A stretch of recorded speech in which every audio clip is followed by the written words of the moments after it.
There is a site in the desert of Egypt, about 100 kilometers southwest of Cairo, that does not appear on most tourist maps. It is called Abu Ghalib, and it contains the remains of a settlement that dates to approximately 5,000 years ago, the same period that produced the earliest phases of the Egyptian state. The site was first identified by satellite imagery in the 1990s and has been partially surveyed by archaeologists, but large sections of it remain unexcavated and inaccessible to anyone without specific permits from the Egyptian government.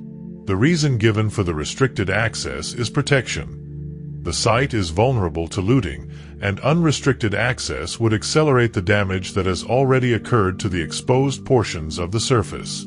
That explanation is accurate. It is also incomplete.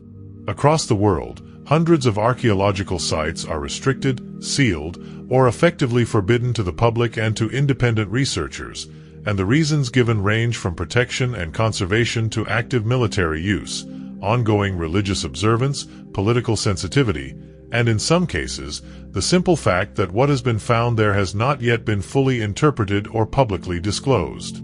The archaeology of the forbidden sites is one of the most interesting and least discussed areas of the discipline, because it is defined precisely by the absence of the information that would make it discussable. Tonight we are going to explore some of those sites. We are going to look at what is known about them, why access is restricted, and what the restrictions themselves tell us about the relationship between archaeological knowledge and political power, between the past and the people who control access to it. Subscribe now and return every week. Each documentary is built for the hours before sleep, unhurried and detailed, always going somewhere most people have never been. The relationship between archaeology and political authority has been fraught since the discipline began.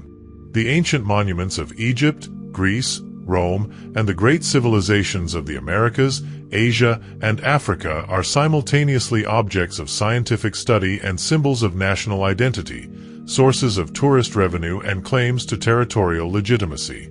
Governments that control important archaeological sites control the narrative of national and cultural history, and that control is not always exercised transparently or in ways that prioritize scientific access over political convenience. The archaeology of the forbidden sites is, among other things, a story about who gets to know what about the human past and why. The most famous of all restricted archaeological sites is not in Egypt or in Central America or in the jungles of Southeast Asia.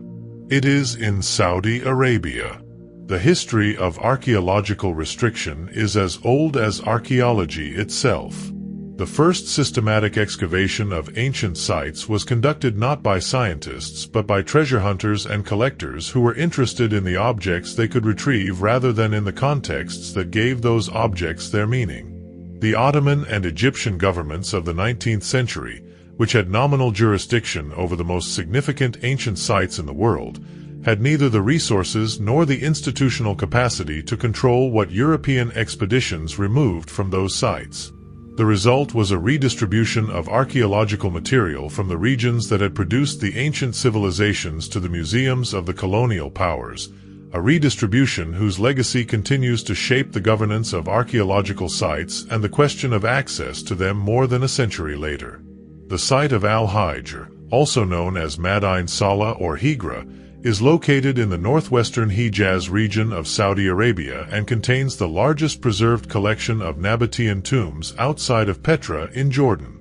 The Nabateans were a remarkable civilization that flourished in the first centuries BCE and CE, building a trading empire that connected the Arabian Peninsula with the Mediterranean world through a network of caravan routes carrying incense, spices, and luxury goods.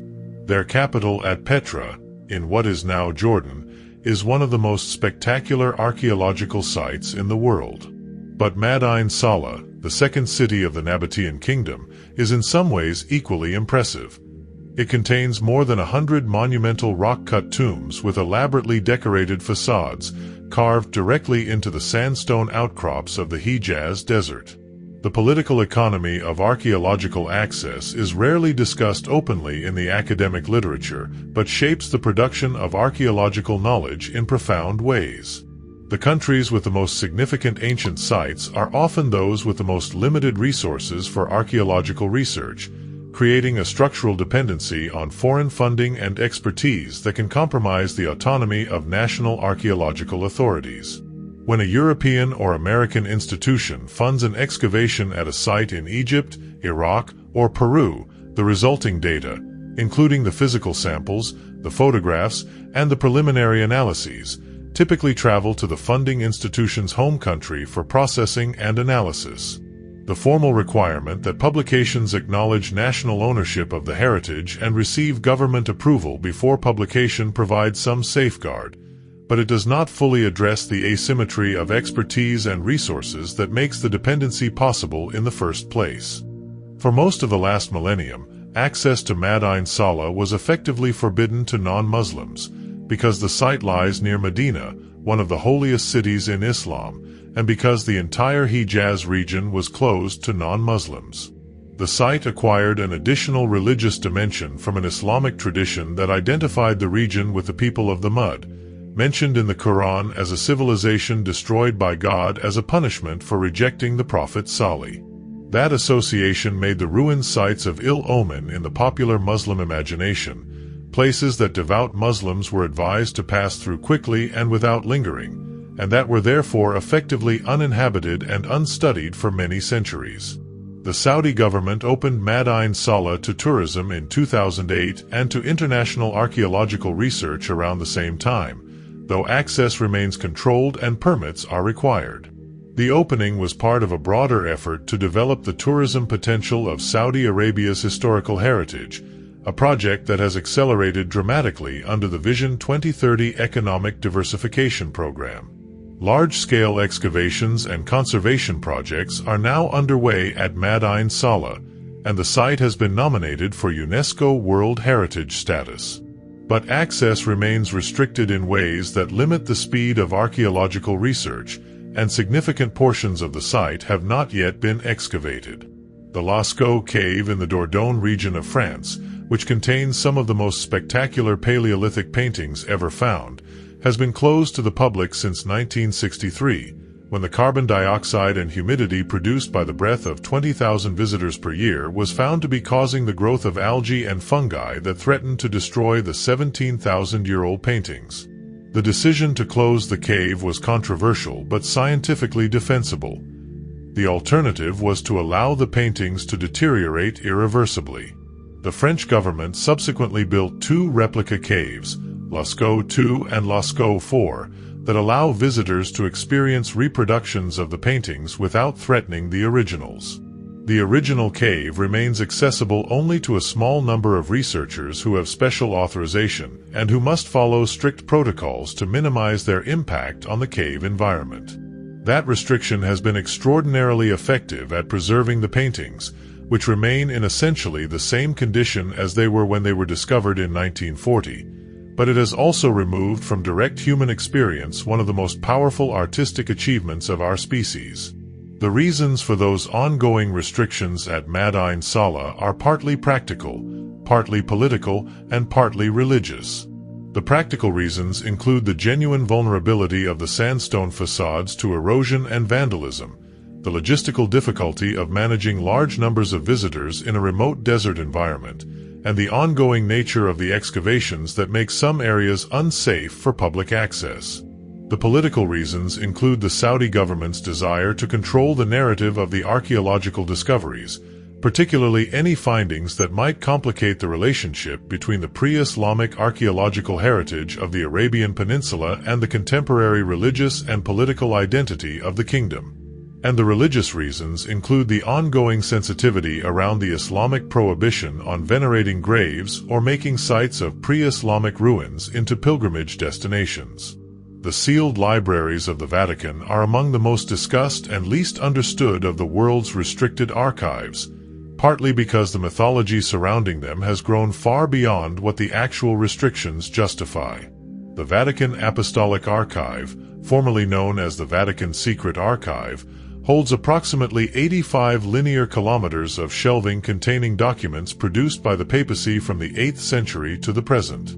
The word secret in the original Latin name, Archivum Secretum Vaticanum, does not mean hidden or concealed. It derives from the Latin secretum, meaning private or belonging to the private administration of the Pope, as opposed to documents that were intended for public use. The archive is not, in that sense, a collection of deliberately concealed information, but a collection of administrative documents that were simply not designed for public access at the time they were created.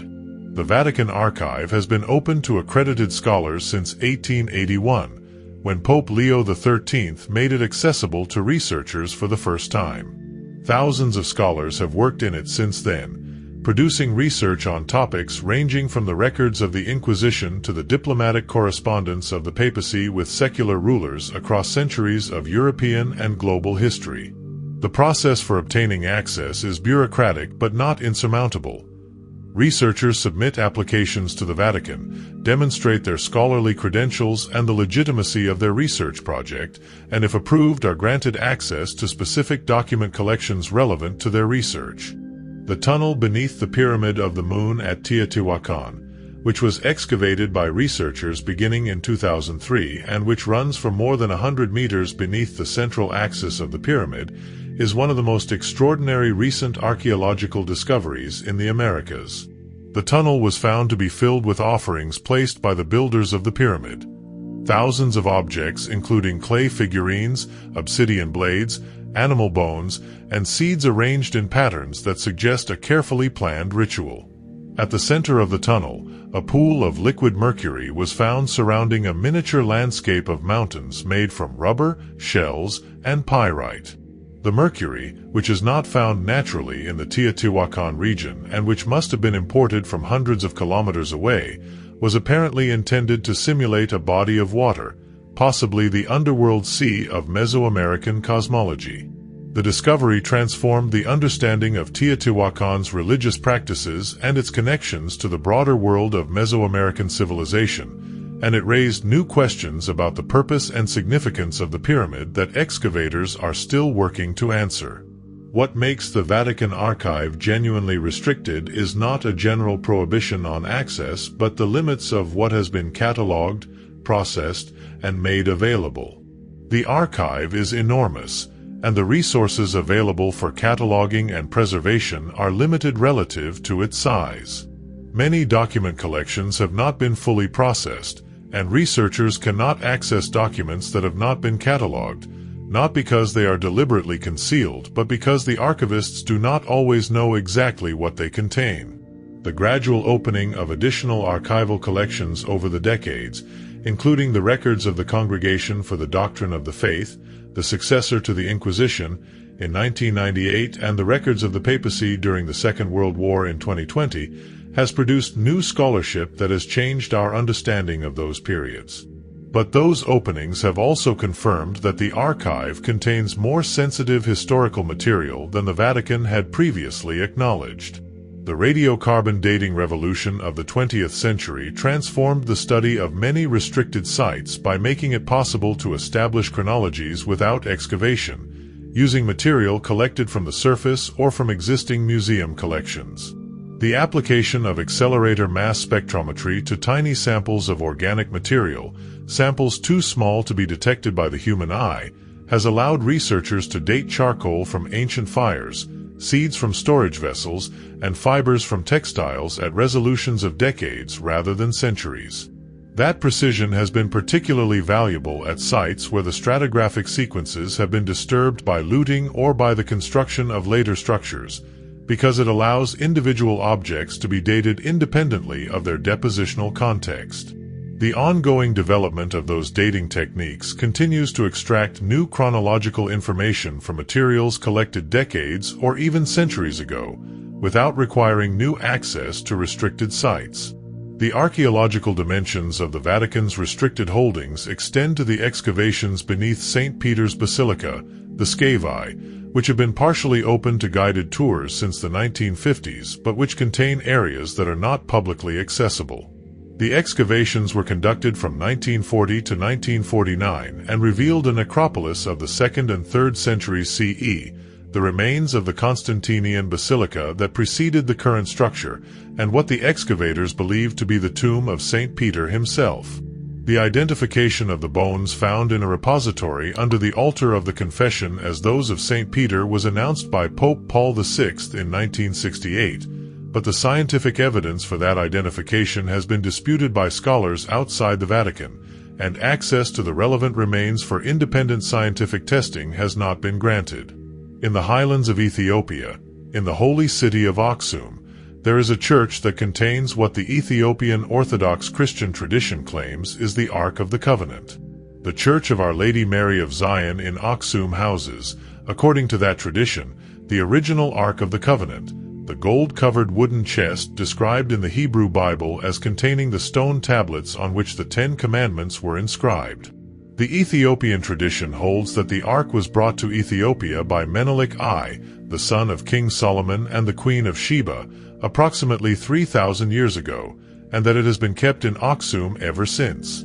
The Ark is guarded by a single monk, the guardian of the Ark, who is chosen for life and whose sole responsibility is to care for the object. No one else, including the Patriarch of the Ethiopian Orthodox Church and the heads of the Ethiopian state, is permitted to see it. The question of whether the Ark of the Covenant actually exists and whether the object in Aksum is the historical object described in the Hebrew Bible is, from a purely scientific and historical perspective, unanswerable, because the Ethiopian authorities do not permit any inspection, examination, or scientific study of the object. The tradition is ancient and is taken very seriously within the Ethiopian Orthodox community. The church that houses it is a genuine historical site of considerable importance, and the city of Aksum contains some of the most remarkable monuments of the ancient Aksumite civilization, including the great stelae, obelisks up to 33 meters tall, that are among the most impressive funerary monuments of the ancient African world. The restriction on access to the Ark, whatever its contents, is not primarily a political decision but a religious one, and it raises questions about the relationship between religious authority over sacred objects and the scientific desire to understand and authenticate historical artifacts. There are many objects in the world's religious traditions that are believed by their custodians to be of profound spiritual significance and that are not, for that reason, available for scientific examination. The Ark of Aksum is perhaps the most dramatic example of that category, because the historical and religious stakes attached to it are so high and because the tradition surrounding it is so ancient and so detailed. The ancient city of Ani, which sits on the border between Turkey and Armenia and which was the capital of the Bagratid Armenian kingdom from approximately 961 to 1064 CE, is one of the most significant medieval cities in the Middle East and one of the most difficult to access. The city, which at its peak had a population of perhaps 100,000 people, was sacked by the Mongols in 1236 and was progressively abandoned over the following centuries. It now sits in a restricted military zone on the Turkish-Armenian border, where the closure of the border between Turkey and Armenia since 1993 has complicated access for Armenian scholars and researchers who have the strongest cultural claim to the site.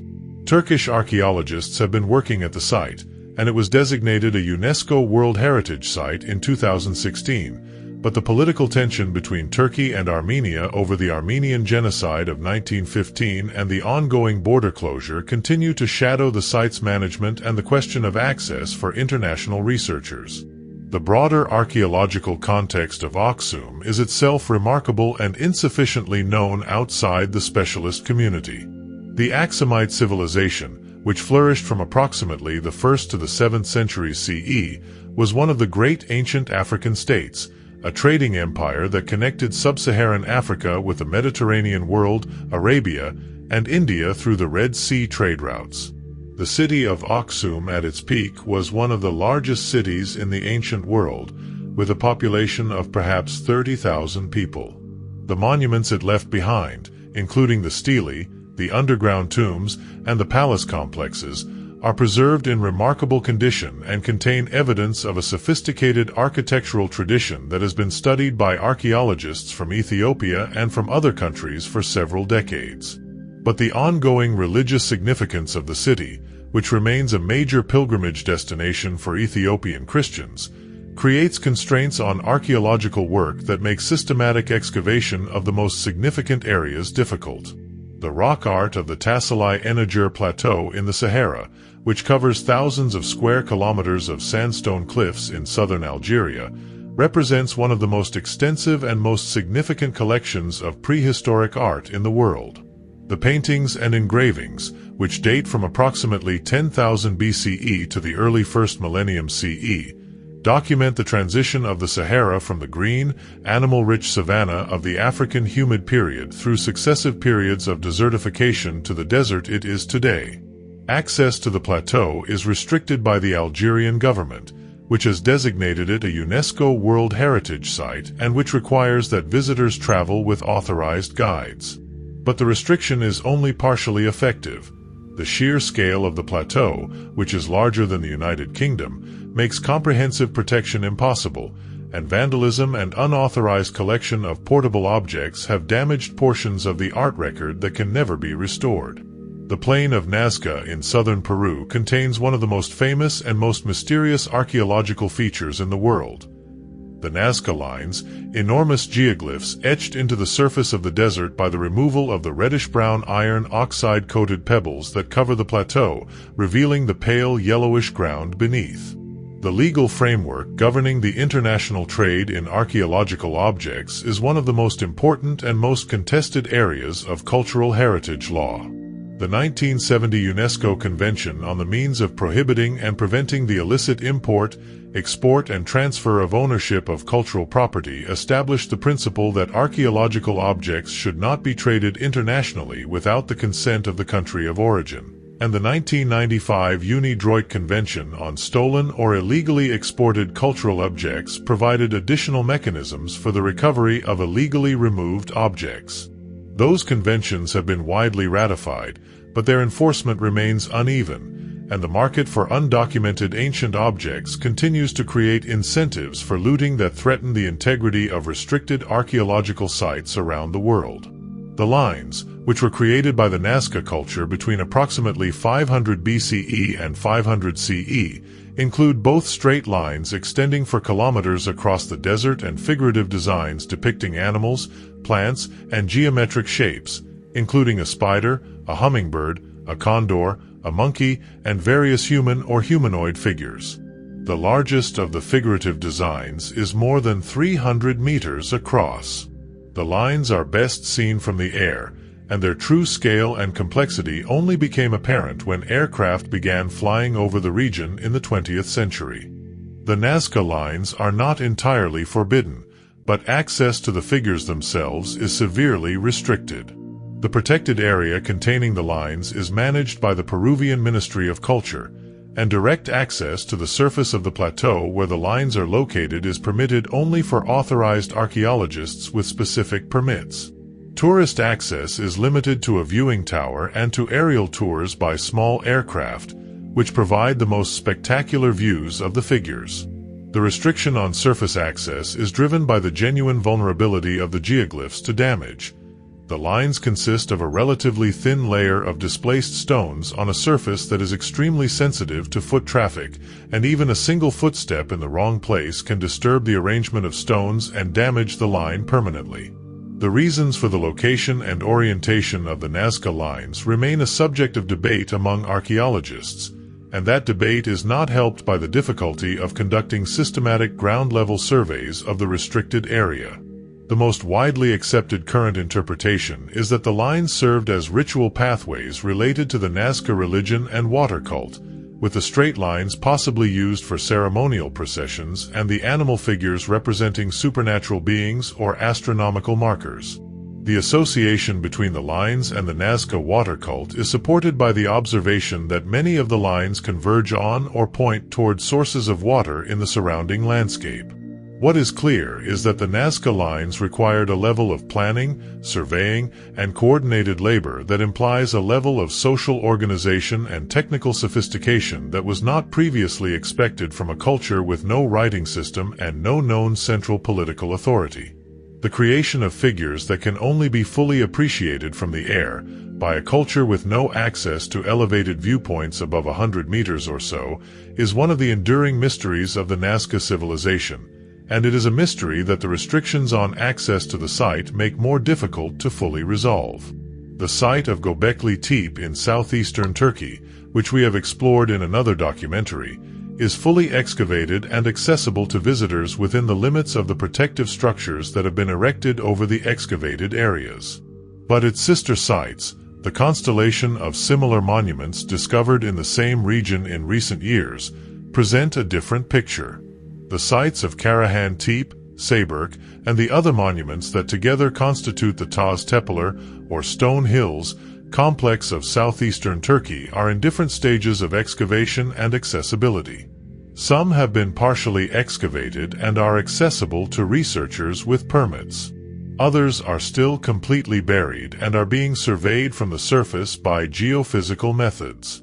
And a few are in areas that present logistical or legal challenges to excavation, including sites located on private agricultural land or near military installations. The royal tombs of Sipan in northern Peru, excavated by Peruvian archaeologist Walter Alva beginning in 1987, are among the most important archaeological discoveries in the Americas and represent a case study in the successful management of archaeological access against the threat of looting. The tombs belong to the Moche civilization, which flourished on the coast of Peru between approximately 100 and 800 CE, and they contained the burials of several rulers with extraordinary collections of gold, silver, and copper objects that illustrated the complexity and the artistic sophistication of Moche culture. The site was discovered only days before looters would have found and stripped it, and Alva's decision to excavate rapidly and to involve Peruvian authorities and international organizations in the protection of the site established a model for community-based heritage management that has been widely influential. The objects from the royal tombs are now displayed at the Museum of the Royal Tombs of Sipan in the nearby city of Lambayeque, and the site itself is managed by a local heritage organization that provides employment for community members and shares the economic benefits of tourism with the surrounding population. The restrictions on those sister sites are not, in most cases, deliberate acts of concealment but consequences of the logistical and financial limitations of archaeology in a region that has only recently become recognized as one of the most important archaeological zones in the world. The Turkish Ministry of Culture and Tourism, which has primary responsibility for archaeological excavations in Turkey, issues excavation permits and provides some funding for projects, but the demand for permits in the Taz Tepeler region has grown far faster than the ministry's capacity to process and support them. Many important sites are known to exist but cannot be excavated because there are not enough trained archaeologists, not enough funding, and not enough administrative infrastructure to support simultaneous excavations at all of them. The Oracle of Delphi, whose sanctuary at Delphi in central Greece was the most important religious center of the ancient Greek world for nearly 1,000 years, has been thoroughly excavated by French archaeologists since the 1890s and is now a major tourist attraction.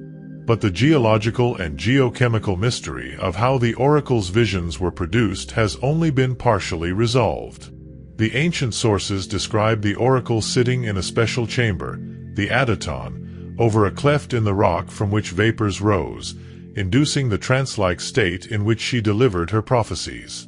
Modern geological investigations of the site have identified fault lines beneath the sanctuary and have detected traces of ethylene, a psychoactive gas that can cause trance-like states at appropriate concentrations, in spring water from the site. But the debate about whether those geological features could have produced the effects described in the ancient sources continues, and the physical investigation of the Adaton itself, which is partially obscured by later construction and partially inaccessible, has not been sufficient to resolve it.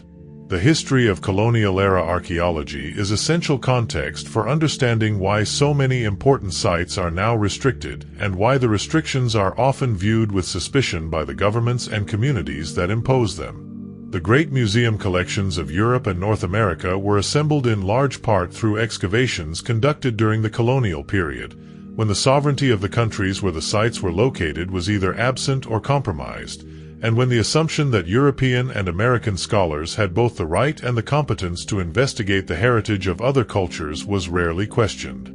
The objects removed from those sites, including the Elgin marbles from the Parthenon in Athens, the Benin bronzes from the Kingdom of Benin in what is now Nigeria, and thousands of other pieces from sites around the world, are still the subject of active repatriation claims by the countries from which they were taken. The recent discovery of what appears to be a large ceremonial complex buried at the site of Karahan-Tepe, adjacent to the main Karahan-Tepe excavations, illustrates the pace at which new significant sites are being identified in the region. Geophysical surveys using ground-penetrating radar and magnetometry have identified subsurface features at Karahan-Tepe that appear to be comparable in scale and character to the features at Göbekli Tepe, but excavation of those features has not yet begun because the logistics and funding are not in place.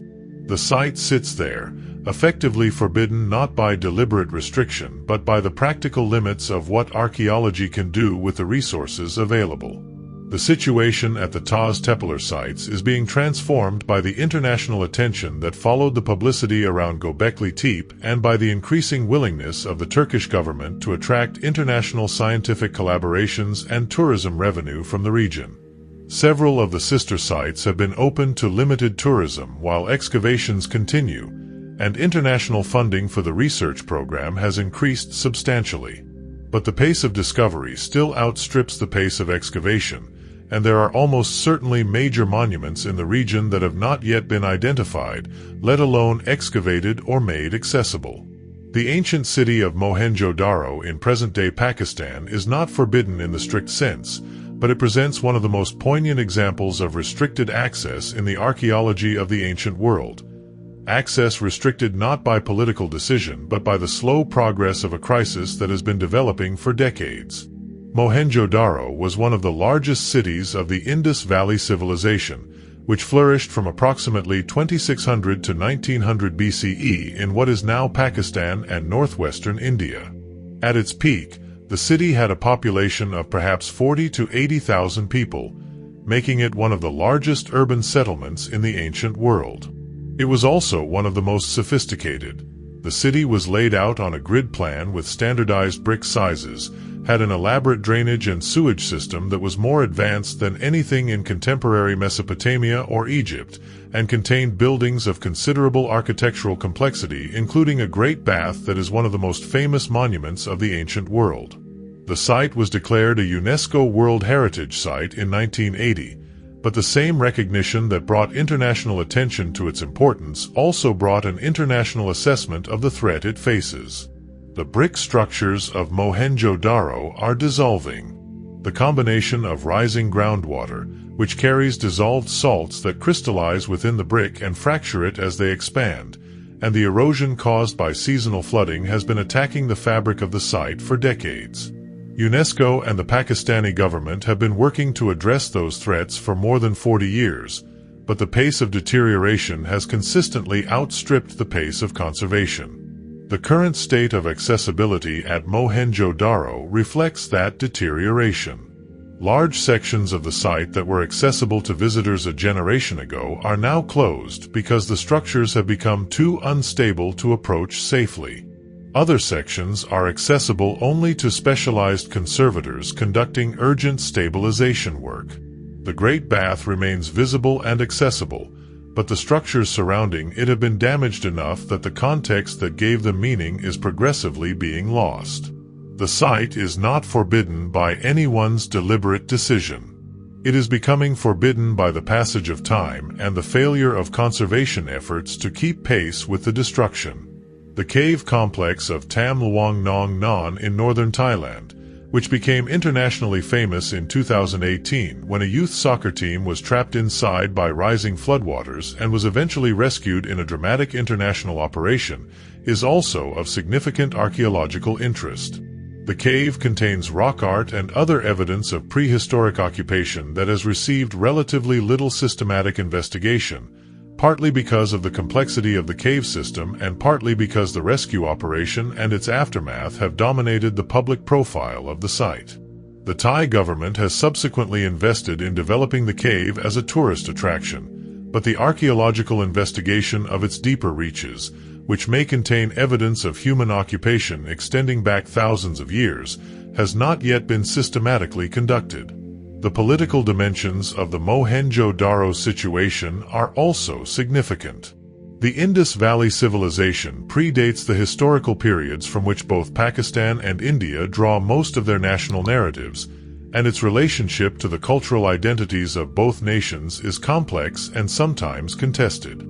The question of who has primary cultural ownership of the Indus Valley heritage, and therefore who should take the lead in funding and managing its conservation, has not been resolved in ways that have generated the resources needed to protect Mohenjo-Daro adequately. The result is a site that is world-famous but inadequately protected, internationally recognized but under-resourced, and progressively less accessible not because of anyone's decision to restrict it, but because of the accumulated failure of too many decisions about how to fund its protection. The underwater archaeological sites of the world represent a category of restricted access that is determined primarily by the physical limits of the technology required to reach them rather than by political or legal decisions. The archaeoastronomy of restricted sites is a field that has grown rapidly in recent decades, as researchers have recognized that many ancient monuments were deliberately oriented toward astronomical events and that understanding those orientations can provide important information about the cosmologies and calendrical systems of the civilizations that built them. The orientation of the pyramids at Giza toward the cardinal directions, the alignment of the entrance to the Newgrange Passage tomb in Ireland with the rising sun at the winter solstice, and the orientations of the Nazca lines toward various astronomical bodies have all been studied using a combination of on-site measurements and archival records of the positions of astronomical bodies in the ancient sky. At restricted sites, archaeoastronomers must often work from survey data collected before the access restrictions were imposed, or from satellite imagery and laser scanning data that can be collected without physical access to the site. The Antikythera wreck, discovered by sponge divers off the Greek island of Antikythera in 1900 and the source of the Antikythera mechanism, the most sophisticated mechanical device known from the ancient world, is a case in point.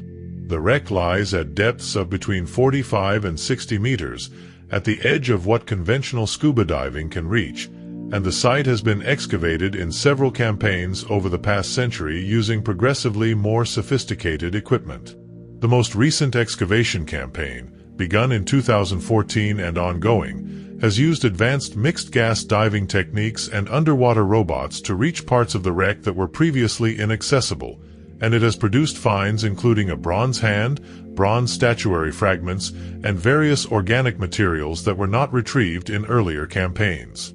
The restriction on access to the Antikythera wreck is primarily technical. The depth makes conventional diving dangerous and limits the time that divers can spend at the site, and the Greek government requires permits for archaeological excavation in its territorial waters to prevent looting and to ensure that excavations are conducted to proper scientific standards. Those permits are not granted easily, and the history of the site includes episodes in which artifacts were removed by unauthorized divers before the current regulatory framework was in place.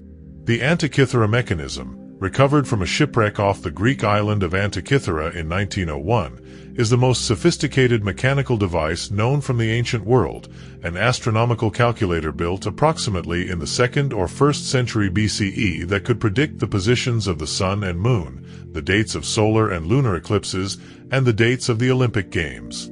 The mechanism, which was built using techniques of gear cutting that would not be rediscovered in Europe until the Middle Ages, is a reminder that the technological capabilities of ancient civilizations exceeded what later generations assumed was possible, and that the archaeological record is full of surprises that challenge the narrative of linear technological progress. The mechanism is housed in the National Archaeological Museum in Athens, and high-resolution X-ray and CT scanning have allowed researchers to read the inscriptions on its gears that were previously invisible. But the question of what else the mechanism could do, and what other mechanisms like it may have existed and been lost, remains open. The broader world of underwater archaeology is full of sites that are effectively forbidden by the combination of depth, distance, and the cost of the equipment required to reach them. The wrecks of ancient trading vessels on the floors of the Mediterranean, the Red Sea, and the Indian Ocean carry cargoes that could transform our understanding of ancient trade networks, but most of them lie at depths that make systematic excavation prohibitively expensive with current technology. The ancient port of Alexandria, which was submerged by a combination of earthquake-induced subsidence and sea level rise over the course of several centuries, lies in the shallow waters off the modern city but presents access challenges of a different kind. The waters are murky, the site is overlain by a modern city, and the Egyptian government controls access tightly. The question of who owns the objects recovered from underwater archaeological sites is one of the most contested in international law, and it shapes access to those sites in important ways. The United Nations Convention on the Law of the Sea and the companion UNESCO Convention on the Protection of the Underwater Cultural Heritage provide frameworks for governing access to underwater sites in international waters, but those frameworks are not universally accepted and are not uniformly enforced. The practical result is that some of the most important underwater archaeological sites in the world are effectively unprotected from unauthorized access, while others are overregulated in ways that make legitimate scientific study difficult. The question of who decides what is excavated, what is published, and what remains restricted is one of the most important and least discussed governance questions in the archaeology of the ancient world. The Göbekli Tepe site itself, which has transformed the understanding of prehistoric human civilization since its systematic excavation began in the 1990s, is surrounded by a region that has been barely investigated despite being the most archaeologically promising landscape in the world. The analysis of satellite imagery and ground-penetrating radar data from the broader Sanliurfa region of southeastern Turkey suggests that the density of monumental sites in the area is far greater than was recognized before the Göbekli Tepe discovery. Each of those potential sites represents a possible discovery of comparable significance to Göbekli Tepe itself, but the resources required to investigate all of them exceed what the Turkish government, international funding agencies, and the archaeological community combined have been able to provide.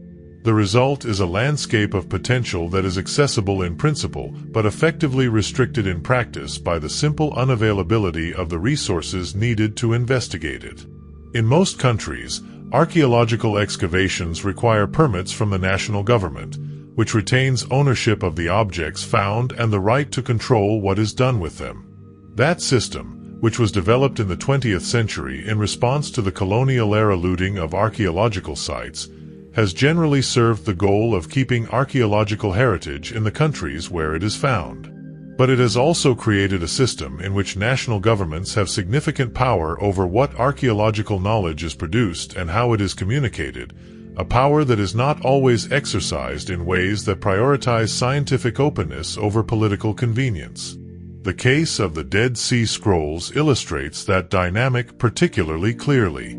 The scrolls, discovered between 1947 and 1956 in caves near the northwest shore of the Dead Sea, are one of the most important collections of ancient Jewish texts ever found, containing manuscripts of biblical texts, sectarian religious texts, and other documents dating to between the 3rd century BCE and the 1st century CE. The scrolls were initially controlled by a small team of international scholars appointed by the Jordanian government, which was responsible for the territory where the scrolls were found, and that team maintained a virtual monopoly on scholarly access to the scrolls for more than 30 years. The role of remote sensing technology in the archaeology of restricted sites has been transformative in the last decade.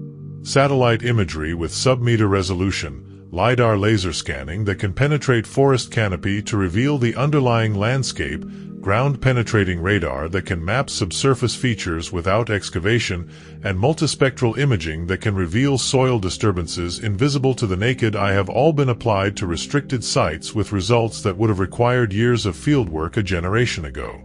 The LiDAR survey of the Maya lowlands, conducted between 2016 and 2018 using aircraft-mounted lasers, revealed the outlines of an urban landscape of extraordinary complexity beneath the jungle canopy, including thousands of previously unknown structures, agricultural terraces, and causeways connecting different parts of what turned out to be one of the most densely populated landscapes in the ancient world. Many of the sites revealed by that survey are in areas with restricted access, but the LiDAR data allows researchers to study their extent and character without setting foot in them. During those decades, the pace of publication was extraordinarily slow, and scholars not affiliated with the official team were denied access to either the scrolls themselves or to photographs of them. The monopoly was only broken in 1991, when an independent researcher gained access to a photographic archive of the scrolls and made the photographs available to the scholarly community, triggering a revolution in Dead Sea Scrolls scholarship that produced more publications in the following decade than the previous 40 years combined. The monopoly had not been primarily driven by malicious intent. The scholars who held it believed they were protecting the scrolls from misinterpretation and ensuring that they were published with proper scholarly apparatus.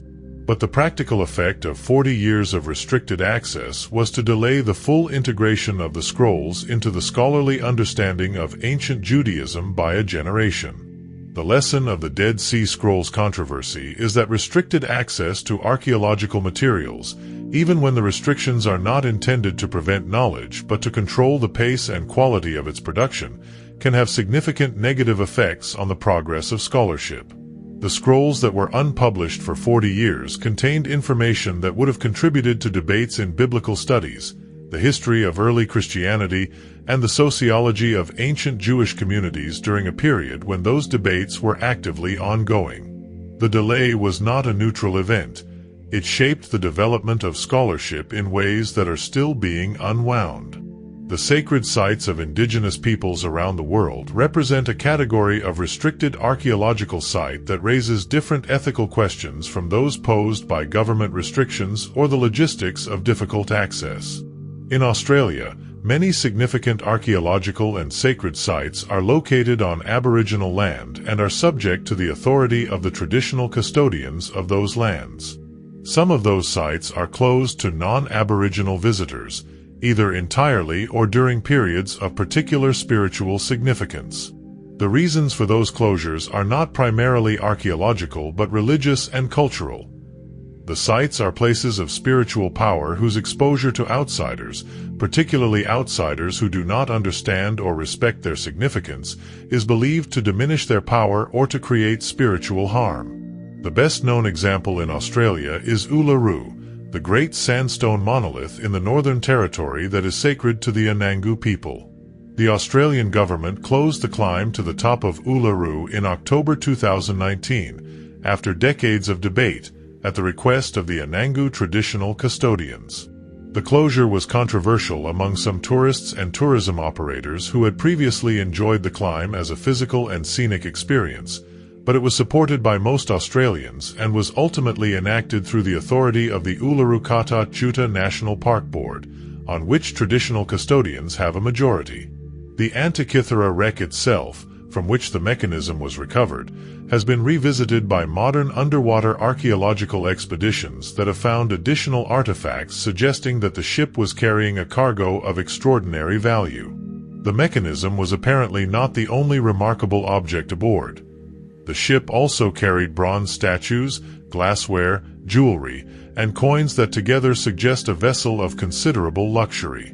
The full extent of the wreck site has not been systematically excavated, and the Greek government has been cautious about authorizing invasive investigation of the remaining portions of the wreck, partly to prevent damage to the site and partly because the logistics and cost of deep water excavation exceed what has been available to the project.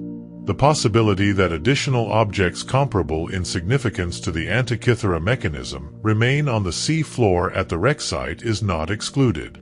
The ruins of Persepolis in Iran, the ceremonial capital of the Achaemenid Persian Empire built by Darius the Great beginning in approximately 518 BCE, are one of the most magnificent archaeological sites in the world and one of the most consistently underfunded. The site, designated a UNESCO World Heritage Site in 1979, suffered significant damage when Islamic revolutionary forces burned the main museum building in the early years of the revolution, destroying records and artifacts that cannot be recovered.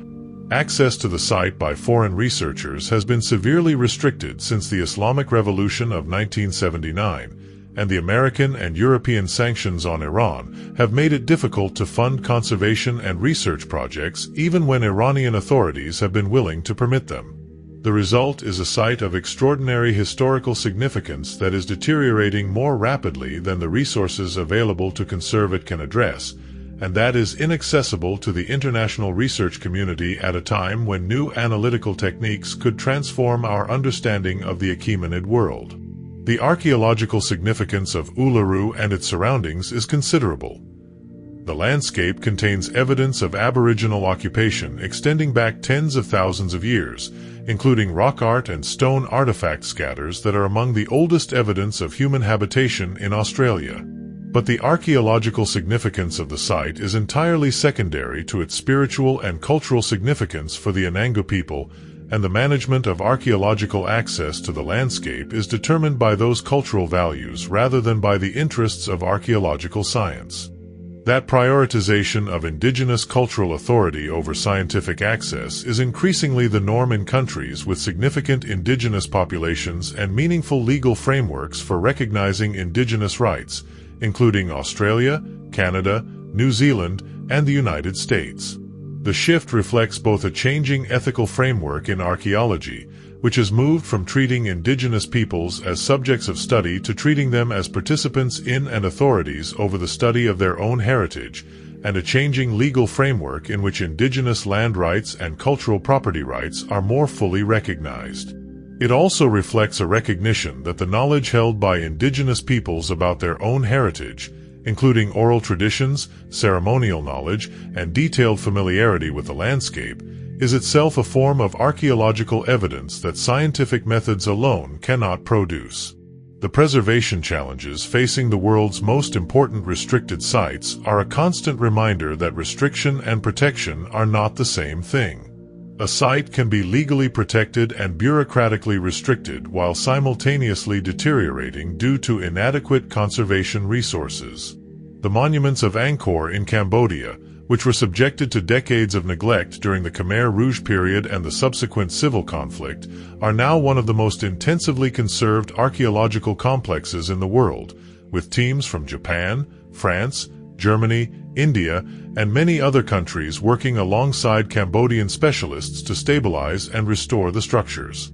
But even with that level of international attention and funding, the pace of deterioration at some structures continues to outstrip the pace of conservation, and the decisions about which structures to prioritize and which to allow to deteriorate further involve trade-offs that no amount of goodwill can fully resolve.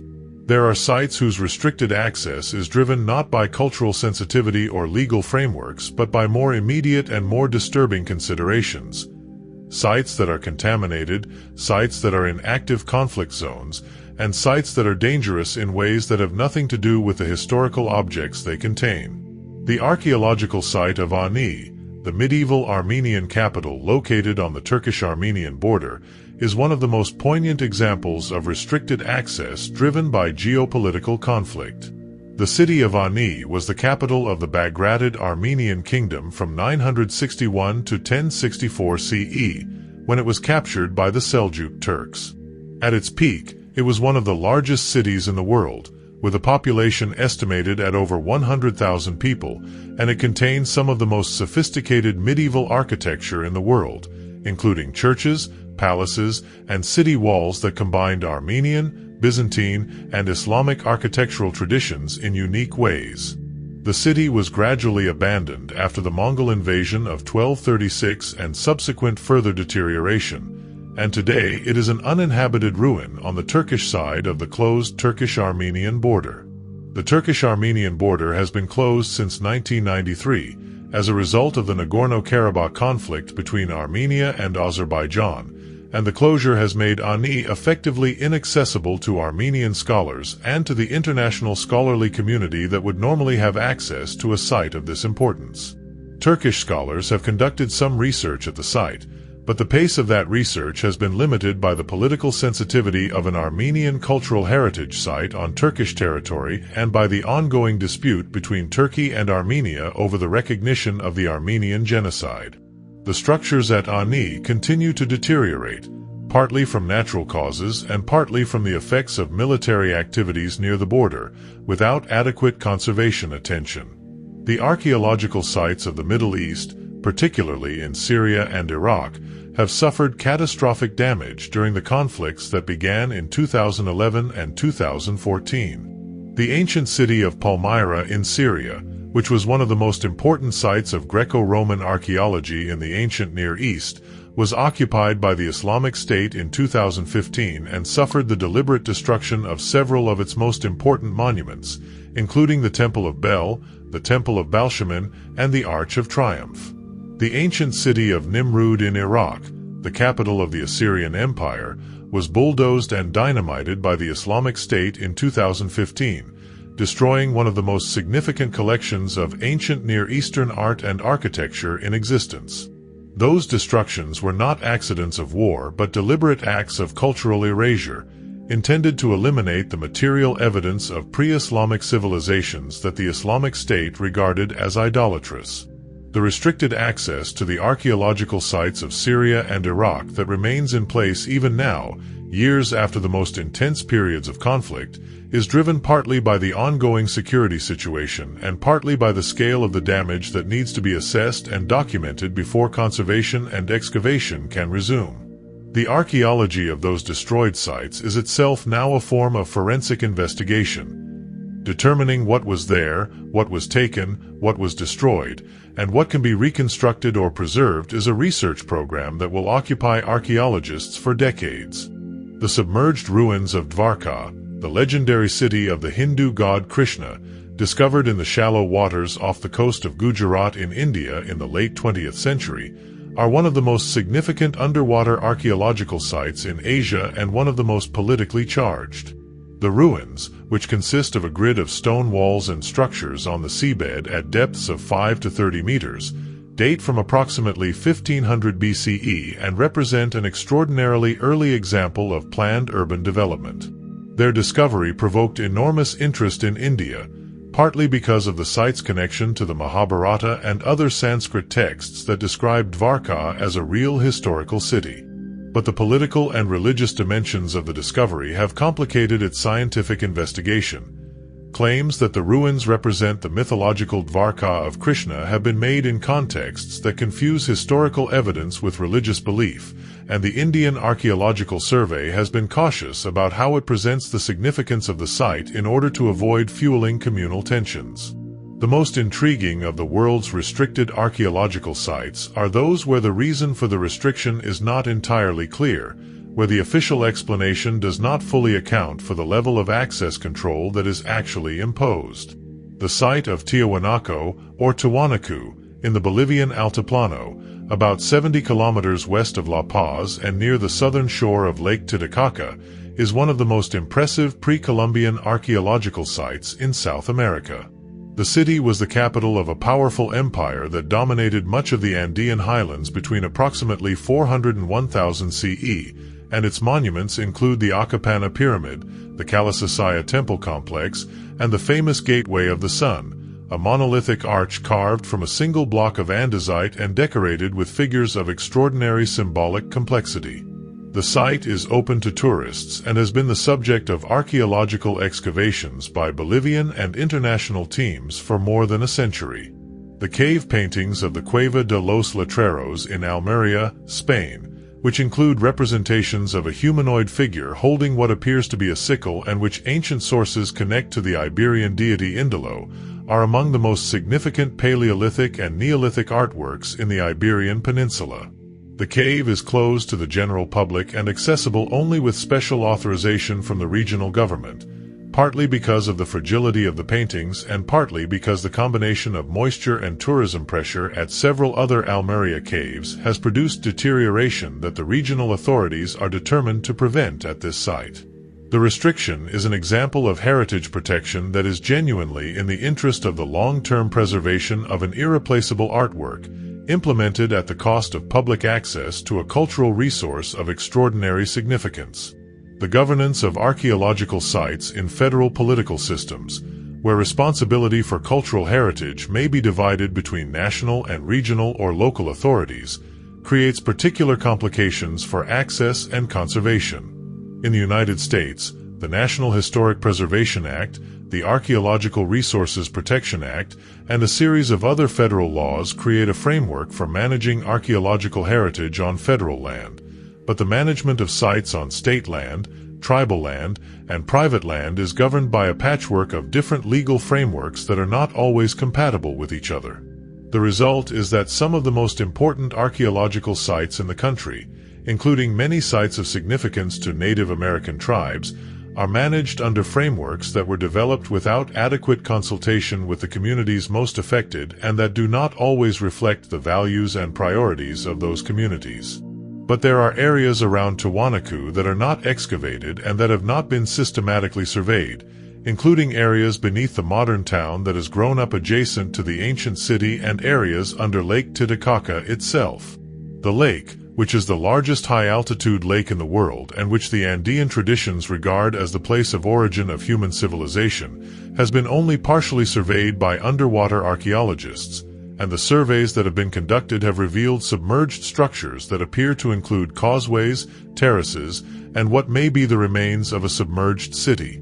The access to those submerged structures for systematic underwater archaeological investigation is controlled by the Bolivian government, and the permits for underwater research have been issued sparingly and to relatively few research teams.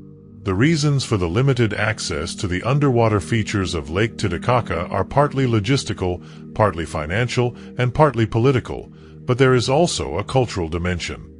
The lake is sacred in the Andean traditions, and systematic archaeological investigation of its underwater features raises questions about the relationship between scientific research and the living cultural traditions that regard the lake as a place of spiritual significance.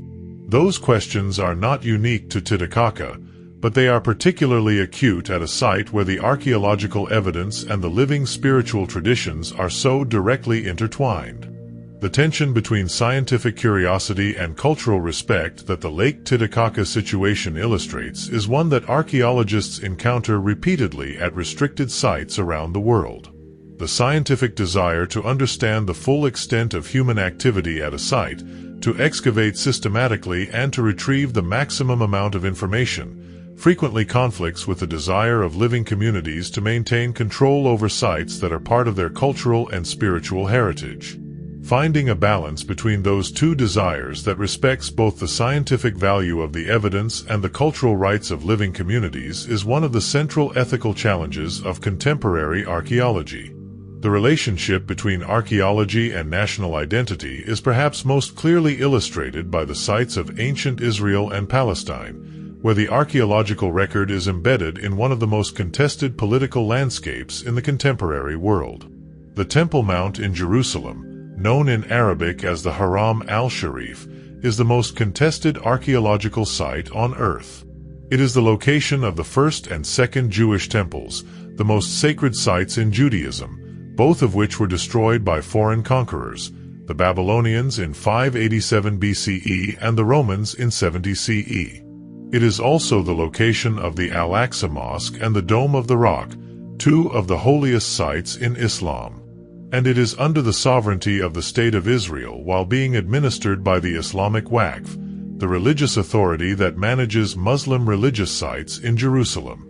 The concept of cultural property law, which governs the ownership, trade, and repatriation of archaeological objects and which has been the subject of intense legal and ethical debate since the 1970s, is directly relevant to the question of who has the right to access restricted archaeological sites. The 1970 UNESCO Convention on the Means of Prohibiting and Preventing the Illicit Import, Export, and Transfer of Ownership of Cultural Property established the principle that cultural property belongs to the country of origin, and that objects removed from that country after 1970 without the government's authorization should be repatriated. That principle, while broadly accepted, has been implemented unevenly. Major museums in Europe and North America have returned some objects to their countries of origin but have retained others, arguing about the precise circumstances under which the objects were acquired and about the conditions that would ensure their adequate protection in the destination country. The ongoing debates about the repatriation of the Elgin marbles, the Benin bronzes, and many other objects are part of the broader question of who has the right to determine the conditions of access to archaeological heritage. The result of that complex jurisdictional arrangement is that the Temple Mount is one of the most restricted archaeological zones in the world. No systematic archaeological excavation has been conducted on the platform itself since the 19th century, when British and French archaeologists conducted surveys that were extremely limited in scope. The Israeli government, which has legal authority over the site, has not attempted to conduct excavations there, partly because of the extraordinary political sensitivity of any archaeological investigation that might affect the standing of the Islamic holy sites. And the Islamic Waqf, which administers the platform, is opposed to any archaeological investigation that might be used to support Jewish historical claims to the site. The consequence of that stalemate is that some of the most important potential archaeological evidence in the ancient Near East lies unexcavated beneath one of the most famous monuments in the world. The stratigraphy beneath the Temple Mount platform, which Herod the Great built in the 1st century BCE by extending the natural rocky hilltop with a massive construction of fill and retaining walls, potentially contains evidence of the Solomonic and post-Solomonic periods that is unavailable from any other source. The wooden supports and rubble fill that Herod used to create the platform may contain organic material that could be radiocarbon dated, and the structural remains beneath the platform could include features from the Second Temple period that are described in ancient sources but have never been archaeologically documented. The prospect of any archaeological investigation of the Temple Mount triggers immediate and intense political reactions from all sides of the Israeli-Palestinian conflict, and the archaeological questions are essentially impossible to separate from the political ones. The site is restricted by politics, by religion, and by the accumulated weight of centuries of conflict over its significance, and there is no prospect of those restrictions being lifted in any foreseeable future. The archaeology of the Temple Mount will remain one of the great unknowns of the ancient world until the political situation that surrounds it changes in ways that no current analysis can predict. The question of what happens to restricted archaeological sites in the absence of active management is one that archaeologists and conservators are increasingly being forced to confront as climate change accelerates the deterioration of heritage sites around the world. Coastal archaeological sites are threatened by sea level rise and storm surge. Mountain sites are threatened by the thawing of permafrost that has preserved organic materials for millennia. Desert sites are threatened by the changing patterns of rainfall and wind erosion that accompany climate change. And many sites in tropical regions are threatened by the spread of vegetation as temperature and rainfall patterns change. The restriction of access to sites that are not being adequately monitored and conserved means that the deterioration of those sites may not be detected until the damage is already severe, at which point the recovery of information through emergency excavation may be the only option. The world's restricted archaeological sites also include some that are forbidden for reasons so mundane that they are almost disappointing. Bureaucratic failures, property disputes, funding shortfalls, and the simple inertia that accumulates around anything that has been a problem for long enough that no one has the energy to solve it. The site of the ancient city of Carthage, on the outskirts of modern Tunis in Tunisia, is in theory accessible and the subject of ongoing archaeological investigation. In practice, the urban development that has occurred on and around the site since the 19th century has destroyed most of the ancient remains, and what survives is scattered across a landscape of modern villas, apartment buildings, and roads that make systematic excavation extremely difficult. The Tunisian government has designated the area as an archaeological zone and has some legal authority to restrict development, but the enforcement of those restrictions has been inconsistent, and new construction continues to threaten the integrity of the site. The recently discovered city of Cahokia Mounds, near present-day St. Louis in the United States, was the largest pre-Columbian city north of Mexico, with a population that may have reached 20,000 at its peak in the 11th and 12th centuries CE. The site is a state historic site and UNESCO World Heritage Site, open to the public, and has been extensively studied by archaeologists since the 19th century. But the surrounding region, which contains hundreds of additional mounds that were part of the Greater Cahokia settlement system and that extend across the American bottom for dozens of kilometers, has been largely destroyed by modern development.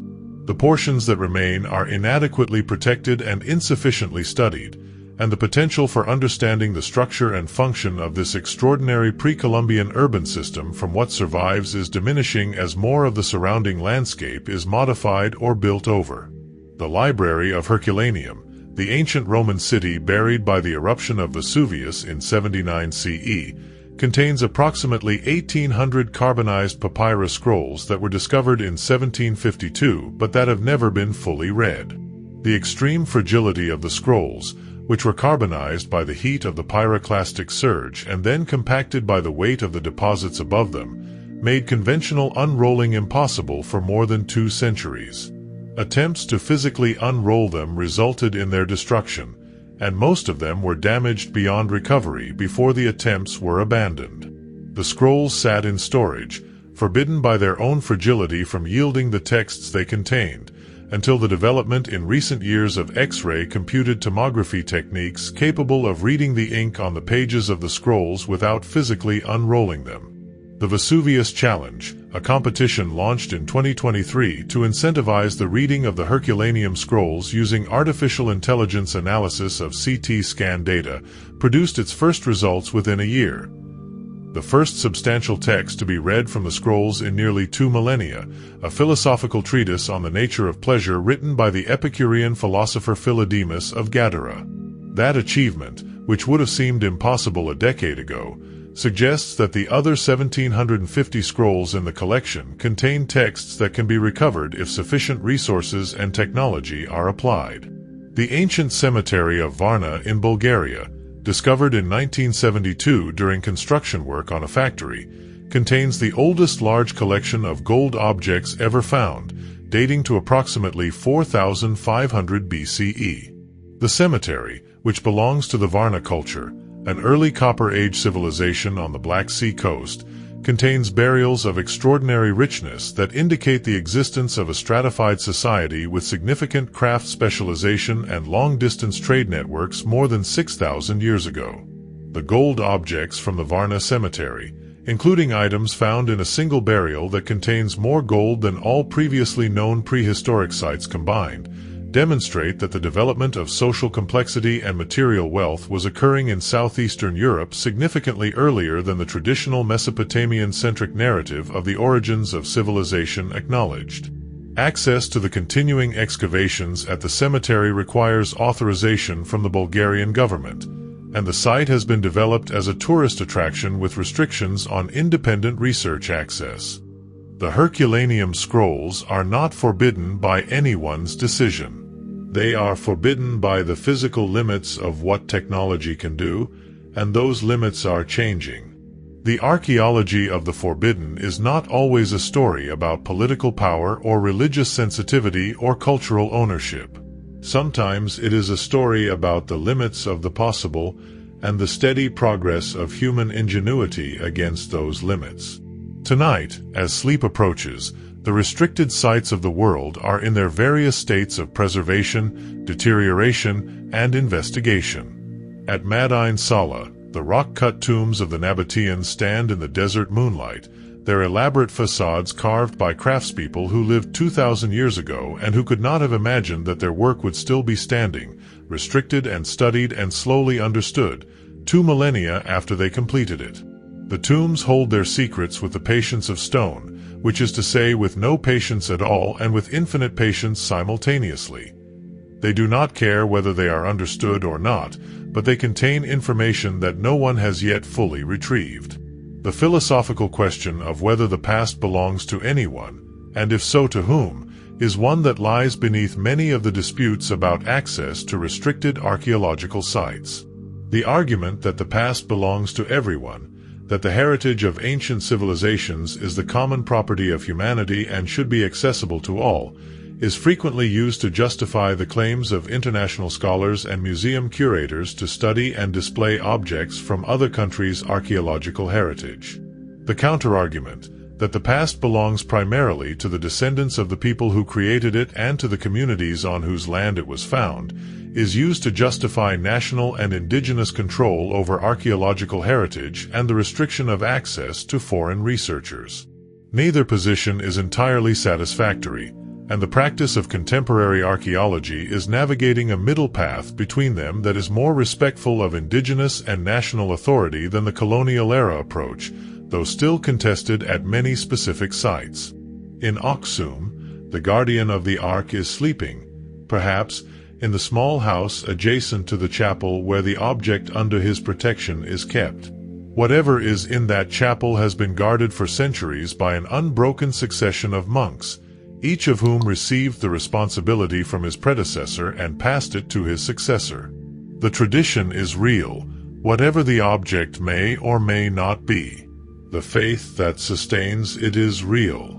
And the question that the tradition poses to the rest of the world, the question of what it means for something to be forbidden by religious authority rather than by scientific or political decision, is one of the most important questions in the ethics of cultural heritage. On the Turkish-Armenian border, the ruins of Ani are standing in the cold wind off the Anatolian plateau, the medieval churches and palace walls slowly dissolving, the intricate stone carvings weathering away, the most important monument of a medieval civilization slowly returning to the landscape that produced it.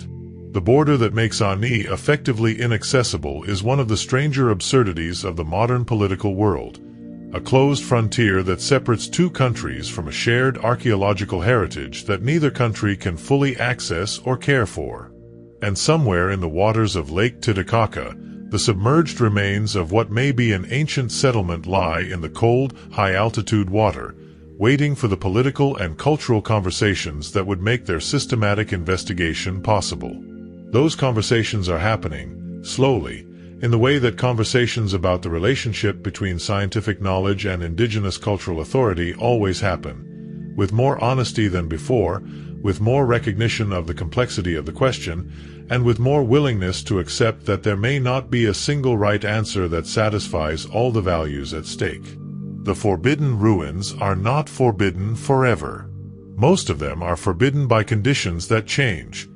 Political regimes change, technologies improve, cultural attitudes evolve, funding becomes available, and sites that have been inaccessible for generations gradually become accessible.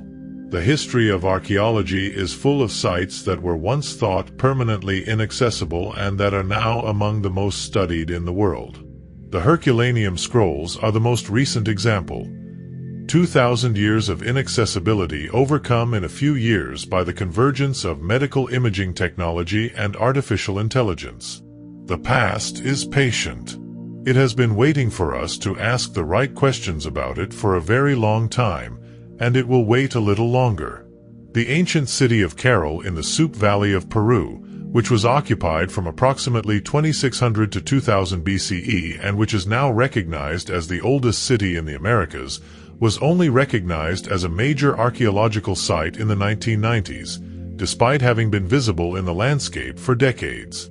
The delay in its recognition was partly a result of the absence of pottery at the site, which led archaeologists who visited it earlier in the 20th century to dismiss it as unimportant, since the established periodization of Peruvian prehistory assumed that complex societies could not have existed before the development of pottery.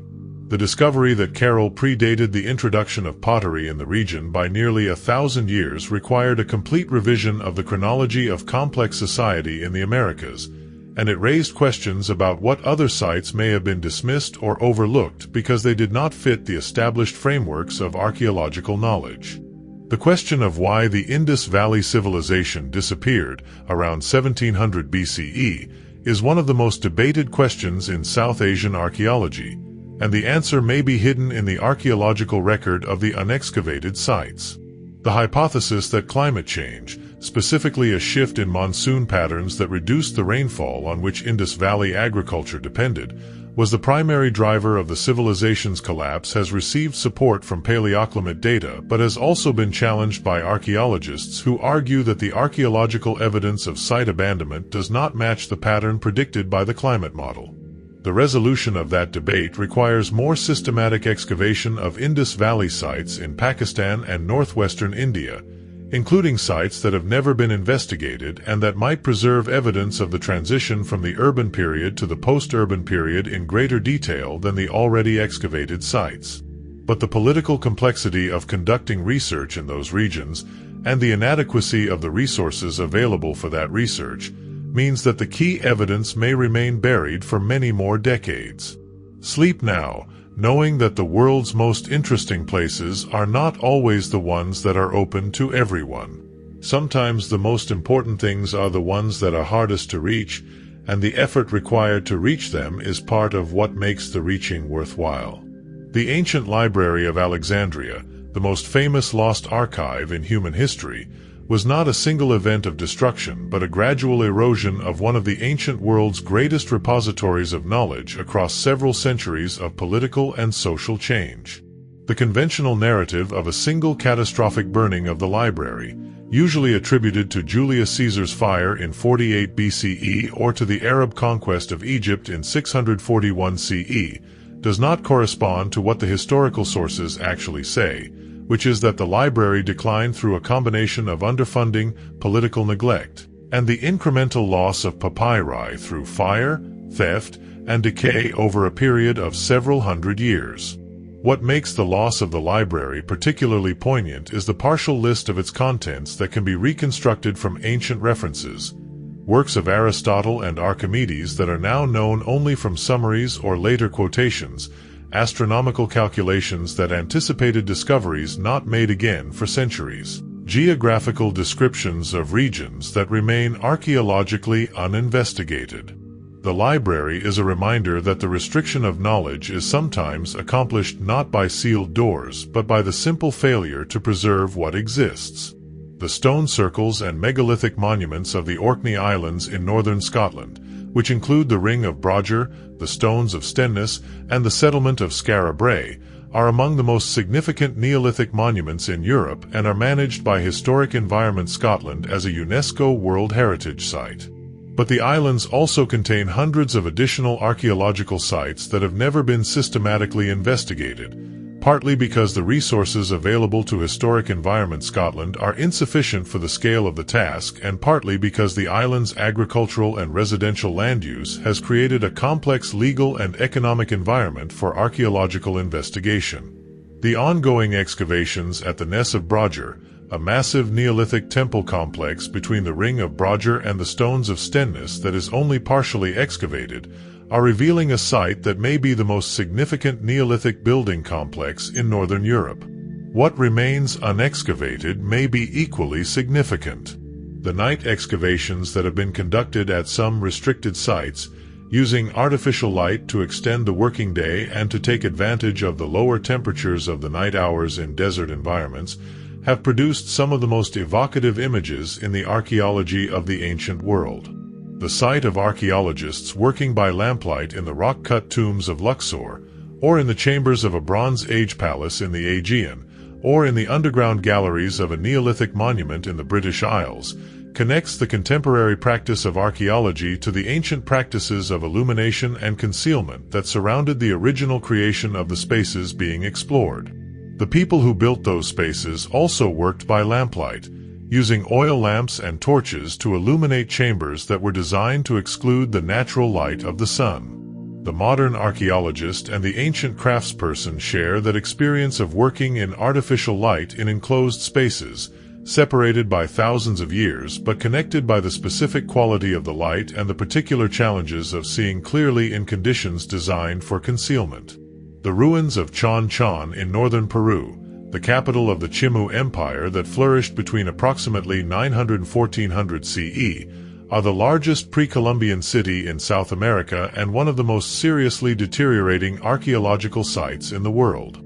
The city, built from adobe bricks that are highly vulnerable to the effects of the El Niño weather phenomenon and to the long-term impact of groundwater salinization, has been losing structure at an accelerating rate since the mid-20th century.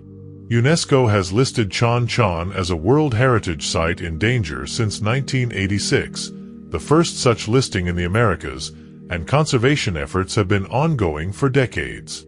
But the scale of the site, approximately 20 square kilometers of decorated adobe structures, exceeds the resources available for its conservation, and large portions of the city are deteriorating faster than they can be documented, let alone preserved.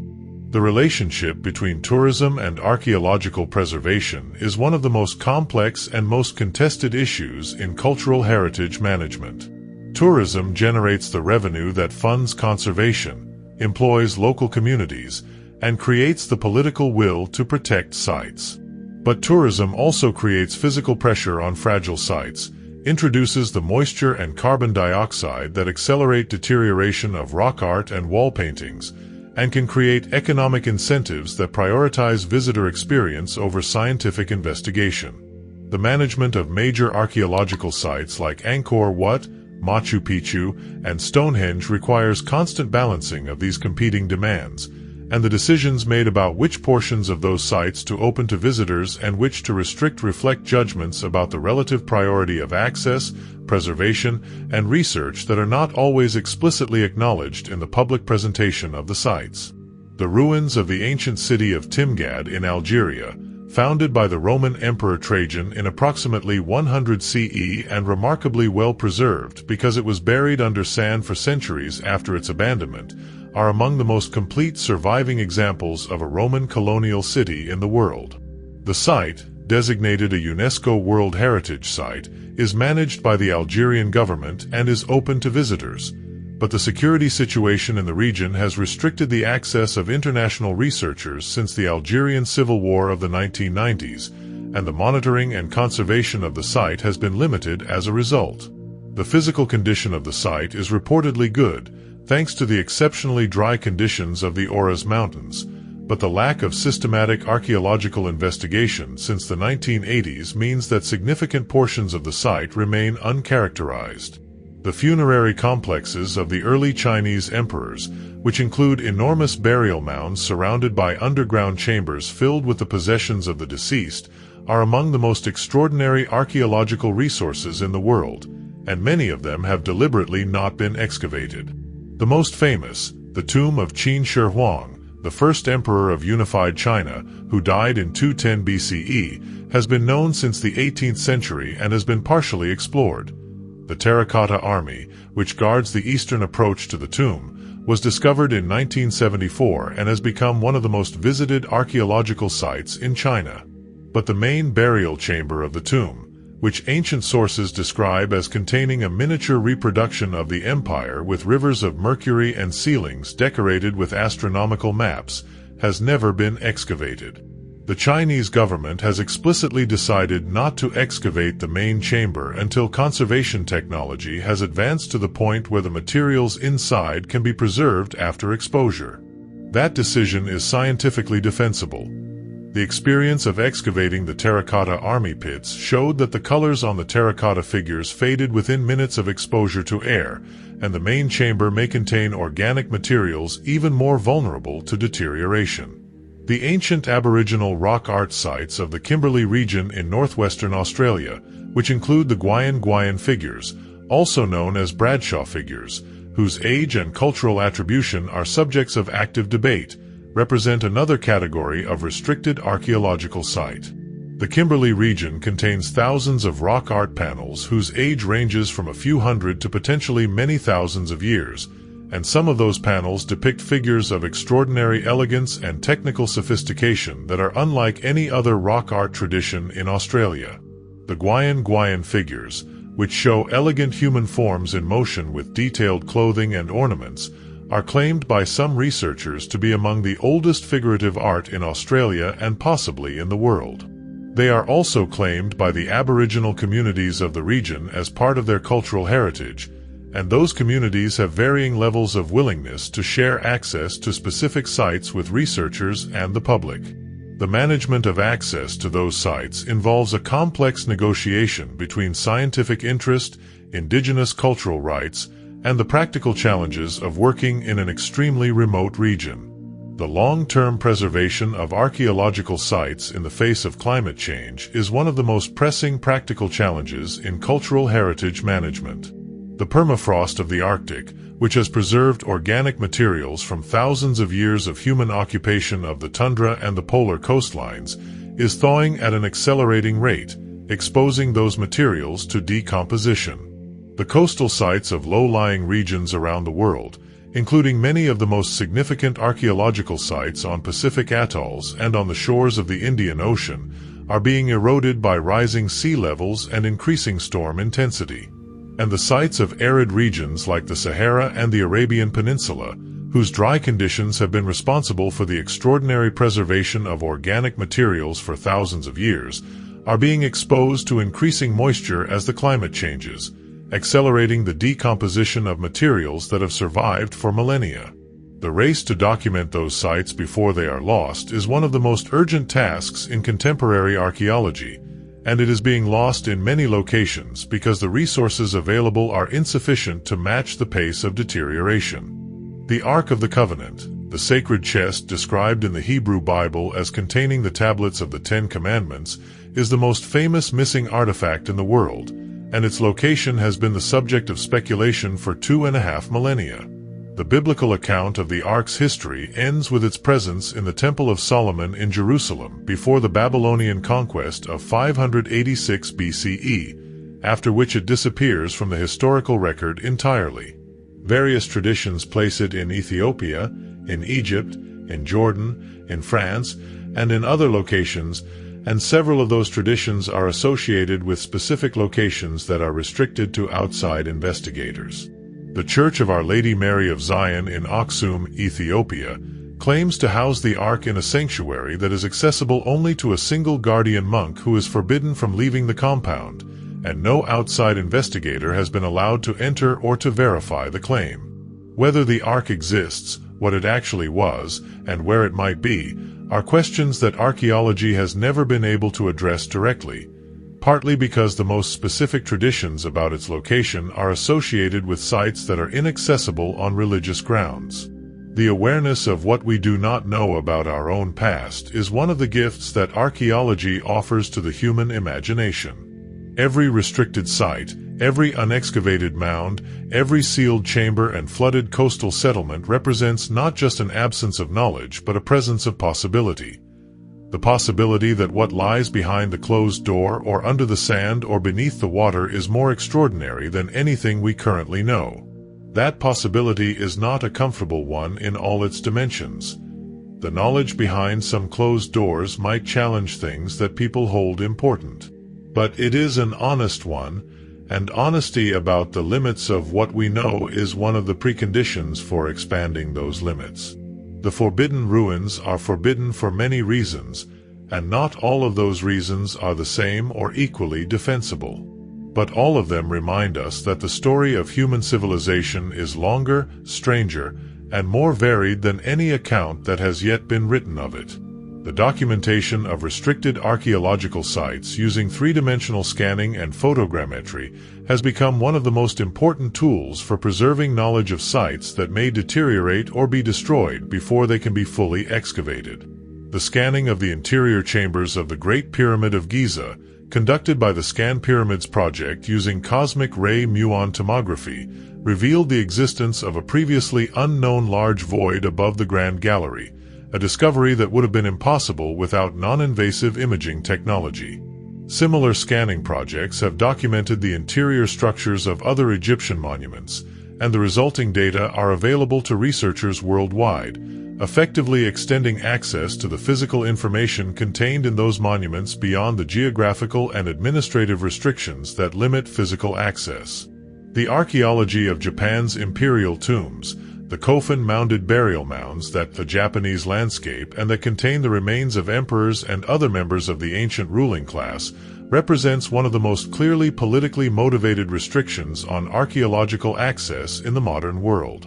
The Imperial Household Agency of Japan maintains jurisdiction over several hundred coffin that are designated as imperial mausoleums, and it does not permit archaeological excavation of those monuments, citing the need to maintain the dignity of the imperial ancestors interred within them. The result is that some of the largest and most important burial mounds in the world, including the Daisen Coffin in Osaka Prefecture, which is one of the largest burial monuments ever constructed anywhere on Earth, have never been systematically excavated and their contents remain almost entirely unknown. The political motivation for that restriction is clear. Systematic excavation might reveal information about the origins of the imperial line that could complicate the mythological narratives on which the legitimacy of the imperial institution partly rests. The archaeology of the ancient city of Troy, on the northwest coast of Turkey near the Dardanelles, has been complicated by access restrictions of a different kind.